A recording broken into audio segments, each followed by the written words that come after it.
Hello and welcome back to the Argyle CIO Leadership Forum. My name is Vicki Lynn Brunskill with Argyle.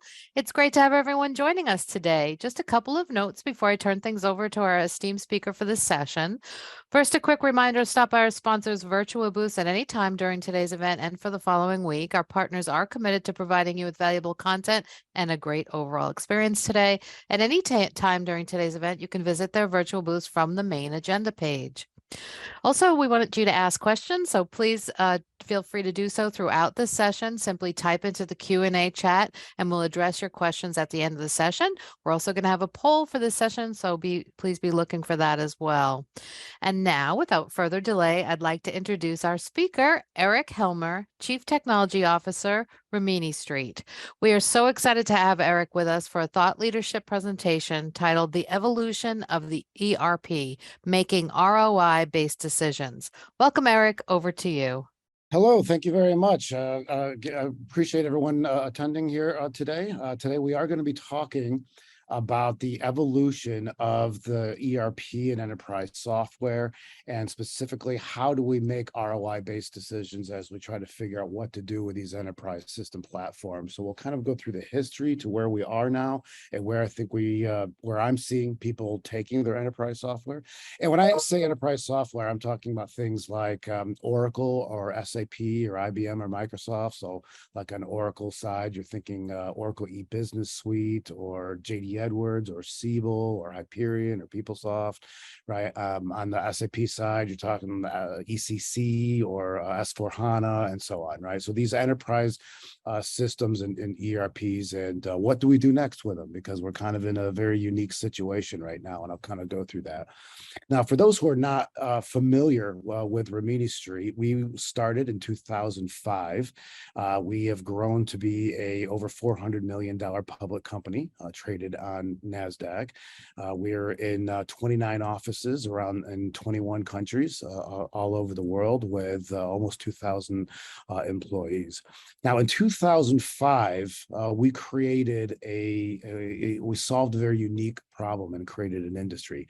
And that is to solve the problem that people were spending so much money on vendor supplied support. Right. So companies like Oracle and SAP charge a massive amount of money for their annual maintenance and support, and doesn't really provide the level of service that's acceptable for these mission critical systems. Right. The tickets take weeks, months, and stuff all the way along, and it just is not worth the price that they're playing. And almost had kind of a monopoly in that business. So we created third party replacement support. So what our customers do is that they refuse and do not renew their annual maintenance contracts with these vendors, and instead we provide the support. Instead, we provide a better level of service and provide even more things like support for automations and customizations and code that our customers wrote, support for how-to questions, performance tuning questions. We also provide tax and legal and regulatory updates. So it's a basic get a lot more, pay a lot less model, and it works really well to free up a massive amount of funding, because our pricing is generally about half of what you provide these providers today. So we have many people spending millions of dollars in the annual maintenance, and you cut that in half, and you can see how much that could free up a lot of budget for new innovative projects for the company. Now, since 2005, we've grown our portfolio of services from that support level that's on top. That's that third-party replacement support for that, with a primary named engineer that we log into your system and we're fixing problems. Our average response time is about 2 minutes. So you have people logging into your system, fixing the problems, not just pointing you to a bunch of articles and say, call us back if this doesn't work, right? So it's much better level of service, but we've expanded that portfolio into day-to-day managed services and complete outsourcing, right? So if you're thinking of ITIL scale, you're thinking level 4, level 3, level 2, they'll be able to just fully outsource and manage an environment for you. We also have a suite of security solutions that we call Rimini Protect that is specialized in protecting ERP and database and middleware solutions.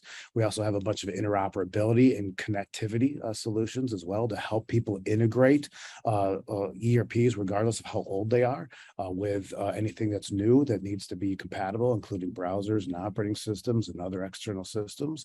We also have an observability platform as well. On top of all this stuff, we do, of course, professional services and consulting as well to help our customers continuously configure their systems and add additional functionality.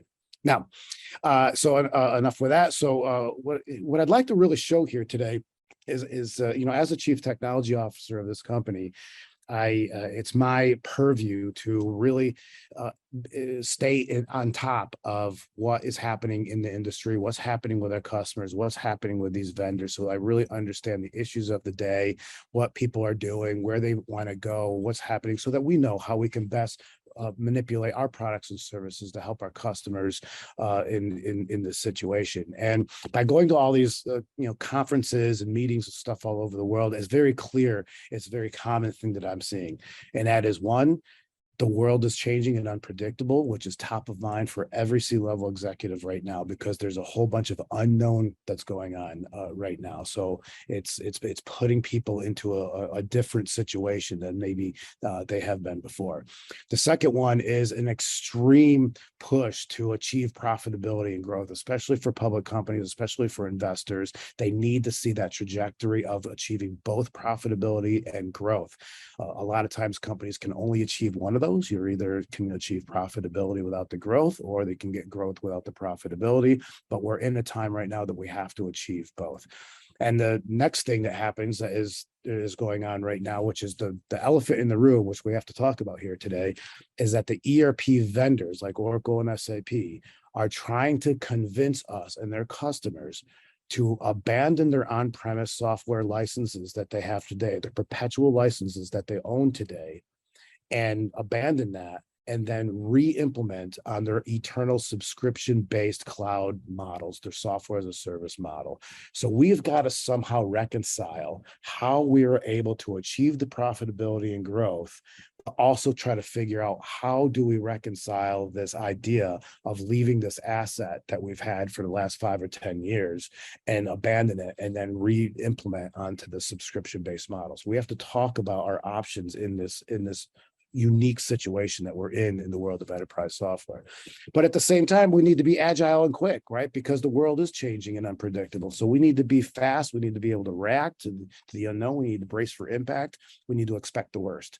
And we need to invest in things. And the most common things that I hear that people really want to invest in today is the customer experience and the employee experience, right?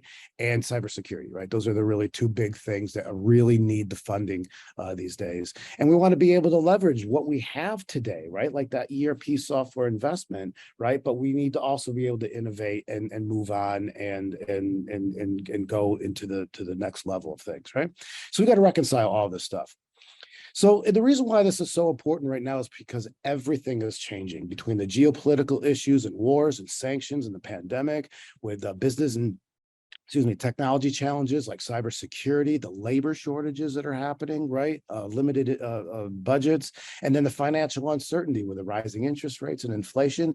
Yeah, we're no stranger to any one of these things, but the uniqueness of this is all this is happening at the same time. So what's this happening is it's putting companies in a more of a defensive position. So we're moving from this idea of just a maniacal focus on profitability and growth to this idea of protecting profitability and growth in these uncertain times. That changes things a little bit, right? Because it's putting people in a very defensive position. And the way that they're protecting themselves is through a very agile approach, right? A modular-based approach of organizing their landscape of employees and customers and vendors and technology in a modular, swappable type of situation, so that when some sort of market event happens that affects some sort of piece of the company, that we can just we can just manipulate or even replace just that little piece of the business that it affects without having to completely rip out the entire thing or reorg the entire environment or abandon an entire piece of technology because of one particular market condition that happened in this one little space, right? So it's a modular base. Gartner calls this a composable strategy, to where we're going to be able to modularize as much as possible so that things can be swappable. So the idea here is that if we get a flat tire on the car, we're able just to switch that tire out without having to abandon the entire car altogether and have to re-implement another car, right? So that's the whole kind of point of where people are kind of defensively thinking about that as top of mind as they're going through their transformational projects over the course of the next year or so. One of the selection criteria as they're looking at projects is how manipulative this is. How swappable are these decisions? How can we be agile to completely change our mind later on if we need to? And that's okay if we need to change our mind, but let's do it so we're not completely locked into one monolithic provider, to where when one change happens, we've got to completely rip out everything and start all over again, right? So that's the defensive posture that we're seeing. So having said that, what is it that we do? What do we do with all this stuff, right? So what do we do with our Oracle and our SAP and our Salesforce and Microsoft? And how does this fit into this entire approach? And I'll talk to you a little bit about this, because I think companies today who have these enterprise softwares are kind of in this general crossroads, right? They usually have kind of two main kind of ways that they can evolve their ERP. One is I call the vendor-driven roadmap, and that's just all in going on whatever the vendor tells people to do, right? So that is, okay, abandon your on-premise software, go to the cloud model. You're just going to have one single vendor dependency for everything, right? You're going to be innovating at the speed of that vendor. You're going to be forced to do the upgrades and the updates at the velocity that they deem that they want to do, and everything is all kind of bundled together into one. And it kind of seems like the easy button in some cases, right? The other way that I think people are looking at things now is what I'm calling the business-driven roadmap. And that is really to come up with the best mix of technology and solutions and vendors that gives the best business outcomes for the most cost-effective way. So using specialized vendors that are going to give you the outcomes, specialized technology that will give you the business outcomes at the least cost and the least path of resistance in a swappable, composable, agile way. And over time, I think people see that even that mix is going to reduce the total cost of ownership, give you the agility, and modernize with best fit software, best fit technology that's going to be able to give those business outcomes, as opposed to just relying on the speed of innovation of one monolithic vendor. So I think it's very important. So this is the reason why Gartner came up with this whole idea of the composable business. This is their term. And the composable business is really of three different kind of components. One is the composable business architecture. This is how you organize your organization into different kind of pods and teams, so that you can take a team and replace it or move it or manipulate a particular team that's doing a particular function without having to reorg the entire organization, right? The composable technologies is just that. It's picking the right technology to solve the business outcomes or achieve the business outcomes that are needed, the exact right technology to be able to do that, right, in the most cost-effective way. Right. And I think too many people, what Gartner's kind of raising the red flag here and just saying too many people choose the technology first, like we're Oracle or SAP shop, and then they try to configure it to meet the business outcomes that they want, the unique business outcomes that they want, as opposed to starting with the business outcomes that they want and then choosing the right technology that's going to best get them there. Right. And then finally is the composable vendors, right? So using the right vendor, the right specialized vendor that's going to give you the right service levels that you need, the right business outcomes that you need for the right cost that is going to make sense. And how this translates into the ERP is, I think people look at the ERP as just a series of modules, and that's kind of traditionally how I've seen that. You know, it's just a group of back office types of things: finance, supply chain, procurement, HR, so on. But I think as we look at it in a composable way, we really look at it as broader than that and bigger than that, and we want to make this as modular as possible, starting with all the way down to the hardware and the operating systems, and then that core core ERP is on top of it. That's the transactional system. It's the system of record. It's the mandatory utility of the company. And then we have some industry applications that maybe we might extend that core ERP on to get some kind of spot solutions that we need. And then we can kind of see enabling technologies on top of that, whether that's cloud or AI or RPA or maybe a mobilization platform or a complete data integration or orchestration level, right? So all of this stuff now is the new definition of the ERP. It's much more granular than just a sum of a bunch of different modules. And we want to be able to swap that out. Any one of these, we want to be able to swap out hardware, swap out database, swap out an industry application without having to completely destroy the entire ERP and rebuild and start all over and re-implement, right? And this is how we want to look at this going forward. So we have the freedom to do that. So why is this so important now? Because I think we have to kind of go back a little in history to kind of understand this a bit. If we go back to when ERP started, okay, what, 30, 40 years ago or so, right? And when ERP came out, the very first ERPs, and we wanted to outsource this stuff, we really didn't have that many options, right? If we wanted managed services or database managed services, I mean, what did we have? Accenture, IBM, maybe? I mean, there was really not that many options that were out there that knew these platforms, knew these systems that could take care of you, right? You had to get your support from the vendor. You had to get your software from the vendor. You had to get your database from the vendor. And your infrastructure, what was there? Dell, Compaq, IBM, maybe Sun Microsystems, that was it.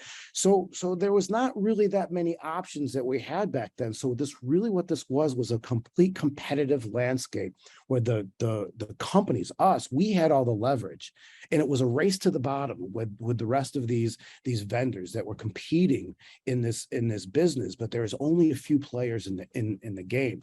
So if any time Dell gave you any problems, you just said the letters IBM and they'd lay down the traffic for you and discount their prices. See, we had all the leverage, right? So let's fast forward now to the situation that we're in now, and this is the issue that we got to talk about. We're seeing these vendors now.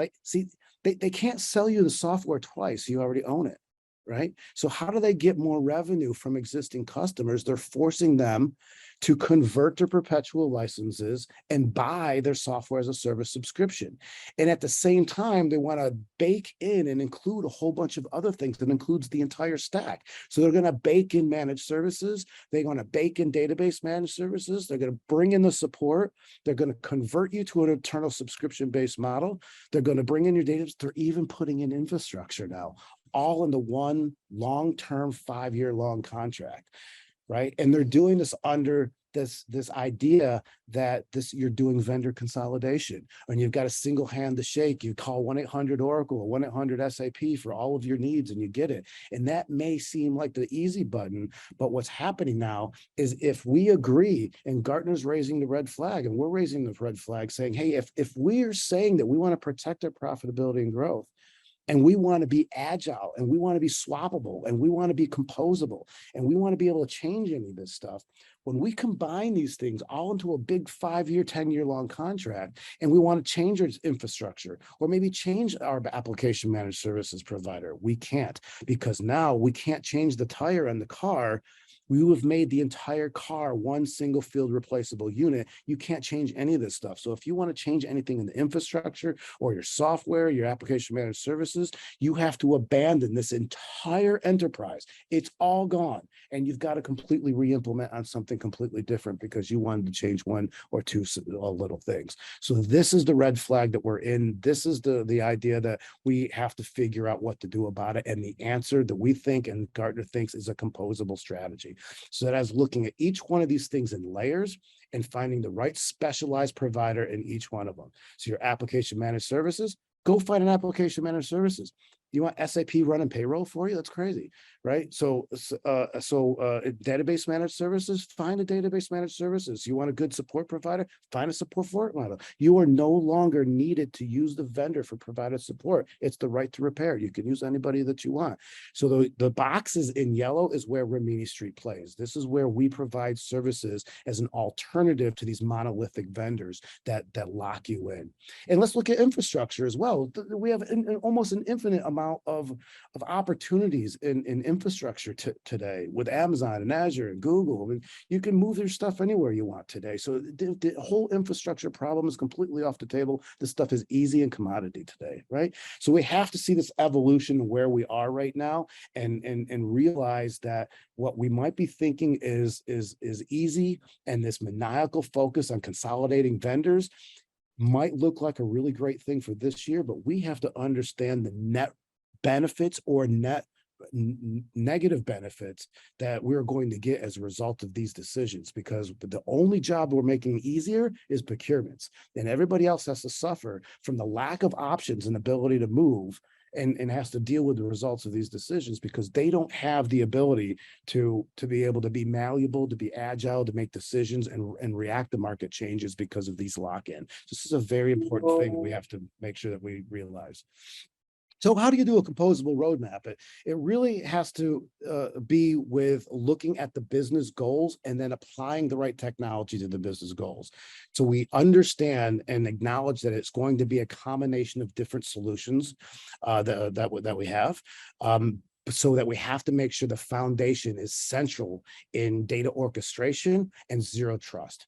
Right. And I think where we had a problem with best of breed 30, 40 years ago is that we picked all the solutions before, and then we tried to duct tape them and bubble gum them all together later and realized that we had this orchestration and data integration problem. But today with the zero trust models, today with MuleSoft and TIBCO and all the stuff that's out there right now, orchestration, those problems have been solved. So now we go back to having the freedom to pick the best fit solutions to meet our needs. But it has to start with the business goals first, and then you apply the right technology to best enable those business goals, as opposed to starting with that. So we want to maximize what we have today, keeping that core ERP that we have today, right? And then extending where we need to. So where we find a business problem that our core ERP can't solve, then we consider looking at either trying to configure it in our existing system or extending that out. But if you want to better your HR, right, and your HR system and your core ERP isn't working, then maybe you look at extending your core ERP into Workday. But to completely rip out everything and completely re-implement into a program like Rise or Oracle Fusion or something like that, and rip out finance and operations and re-implement all that stuff just to solve that HR problem is crazy. It's so much money to be able to do that. So the idea is to implement, don't re-implement, right? Extend, don't re-platform. Only spend the money where you need to today, because in today's market, you can't walk into a boardroom and say, I want a bunch of money so I can move from this to this and have the very similar functionality, right? So as we look at the ERP is a utility. It's infrastructure. It's mission critical, but it's a utility. You're not moving the needle with the ERP, right? So if I have $1 to spend in IT, I don't want to spend it on payroll and HR and supply chain when all that stuff is working. I want to put it in advanced analytics and cybersecurity and improving the customer experience and doing things that's really going to do something to the bottom line, right? So the version of what we have is irrelevant. If people spend so much time, well, we're on version this, we need to version why? Who cares? It's a utility, it's infrastructure, it's back office. Spend your money on something that's going to actually do something for the business. So the decision making is very easy. Once we have a business requirement, right? I need to accomplish this. The first thing we should ask is, can it be done in the existing system that we have today? And why go buy something new if you can do it in the system that you have today? If you can, then calculate if it's worth it to do it in the system that you have today. And if it's yes, do it in the system you have today. If it's no, or the ROI isn't there, then you start looking at how you can extend that externally to a system, but you're extending only to get that business outcome. And that's it, not re-implement, but just extend outside to get just that business outcome that you're needed in the path of least resistance with the least cost, right? That's the idea. And I think there's a lot of perceptions of why people think that they need to upgrade, or they think that they need to re-platform for some reason. I think some people say, well, we've got to upgrade to re-platform so we can get modern UI and mobile devices. Well, there's just solutions that do that. They put a UI on top of everything. And why not put a UI on top of your entire enterprise instead of spending millions and millions of dollars to upgrade the ERP, just to simply put a UI on top of just the ERP? right? There's solutions for this. People that have want to have compatibility with modern browsers. A lot of times, well, we want to upgrade our browsers. That's not compatible. There's solutions to proxy all this stuff for you that is going to solve this problem at a fraction of the cost and time.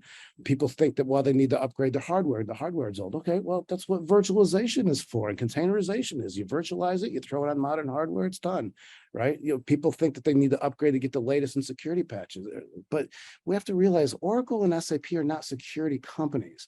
If you want a good modern security platform, go to a security company that does that.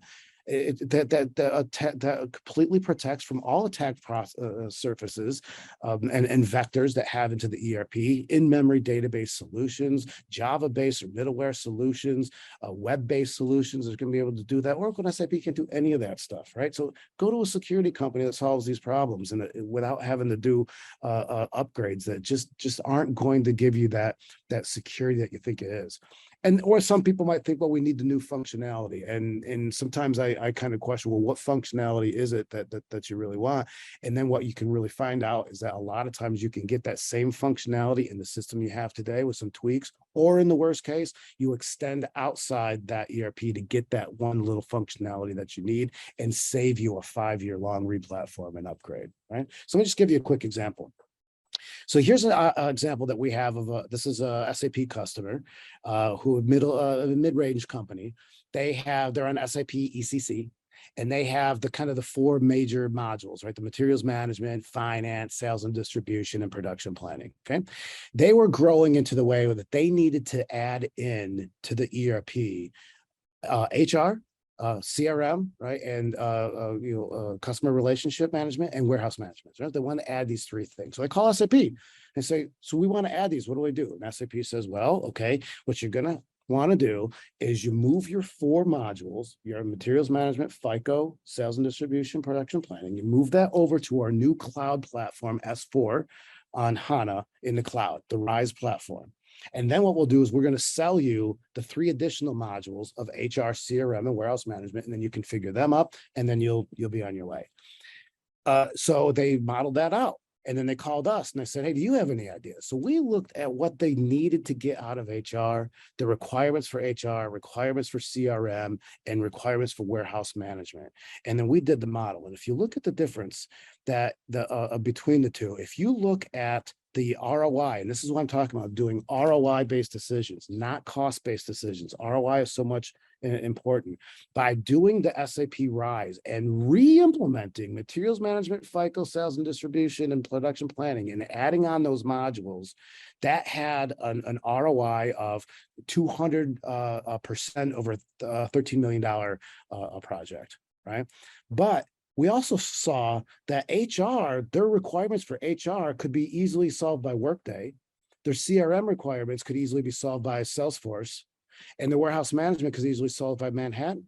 So we looked at that process and leaving the 4 cores that they have today, not re-implementing that, and extending that ERP into those problems. We found a $5 million project with a 680% ROI. So ROI is really super, super important, because you could spend $1 on something and you can have a negative 500% return on that. And that would be a horrible dollar to spend. Or you could spend $1 million on something and get a $5 million return over net of 5 years, and that would be a no-brainer. But so many people, especially in procurement, just say, well, this is with $1 and this is $1 million, so I'm going to spend that $1. And they don't do the right-hand side of the equation and look at the net benefit returns, the year-over-year net benefit returns, and the results of these decisions, including the ability to leave the solution and how this is going to affect things year over year over year from a financial perspective. So it's really, really important. And so I just wanted to give you that example. So I call this between checks and checkers, focusing on the transaction, the jour, to looking at a multi-year business enablement and so on. So I'll leave this up right now, and we'll move this over here to kind of a question Q&A at this point. If there's any questions, love to hear it. Thank you, Eric. We did have a few questions. We probably have time for one. I'm going to go. Does Rimini have full access to OEM patches, files, etc. for support? Now, if you leave the vendor support, you will no longer get access to the new patches, but they're not really putting out any new patches these days. So what happens with our customers is they will download all of the patches that they're entitled to today, and they will keep that in an archive so that they'll have that if they need them. And they do that kind of as it's kind of a safe haven, but to be honest, we never use it because we don't need it. We don't need the patches. This is some of the most advanced software ever written. It's the most amazing software, hundreds and hundreds of thousands of lines of code. It's stable. It doesn't break. And when it does break, it's because you change the data or you change the code into a condition that it's never seen before. So these things can be changed and altered and solved in completely different ways. We've never come across an issue that has happened in any of the ERPs that we support that we wouldn't be able to fix. A lot of those patches are just configuration changed, put in an automation script. So you run the script and it looks like it's a patch, but it's really just changing a configuration. So we just changed the configuration. So those patches are kind of a false sense of security when it comes to what is needed to fix the software. Thank Okay. you so much, Eric. So unfortunately, we're out of time, so that we can't take any more questions at this time. We do thank you for such an information-packed thought leadership session, and I want to thank everyone for joining us for this session. This session, along with all of today's content, will be available on demand following the event. Thank you again, Eric. Thank you.